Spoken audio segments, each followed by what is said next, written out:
குழந்தைங்கிட்ட நம்ம ஏதாவது பேசினா போதும், உடனே அதுங்க என்ன பண்ணிடும், அப்படியே அம்மா அம்மா அம்மான்னு உருகிரும் பார்த்துவோம். ஏன்னா யாராவது அன்பு செலுத்த மாட்டாங்களா அப்படின்னு ஏங்கும்.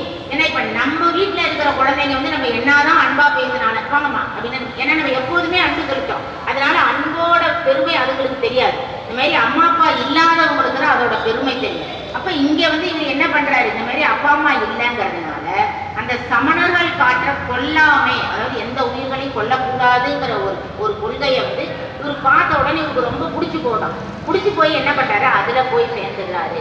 சேர்ந்தது மட்டும் இல்லாம அங்குள்ள நூல்களை எல்லாம் கற்று தர்மசேனர் அப்படிங்கிற என்ன பண்றாரு, ஒரு பட்டத்தையும் வாங்குறாரு. ஏன்னா சமணர்கள்ட்ட வந்து அங்க போய் அவங்க நூல்கள் எல்லாம் கற்று ஒரு பெரிய பதவிக்கு வர்றதுங்கிறது ரொம்ப பெருசு. இவர் என்ன பண்றாரு, அங்குள்ள நூல்களை எல்லாம் கற்று ஆராய்ந்து தர்மசேனர் அப்படிங்கிற ஒரு பட்டத்தையும் அவங்க கொடுக்குறாங்கன்னா அப்ப எந்த அளவுக்கு இவர் இருந்திருப்பாரு.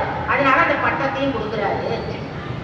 அந்த வாழ்க்கையே அவருக்கு பிடித்து போக அங்கே வாழ்ந்து கொண்டிருக்கிறார்.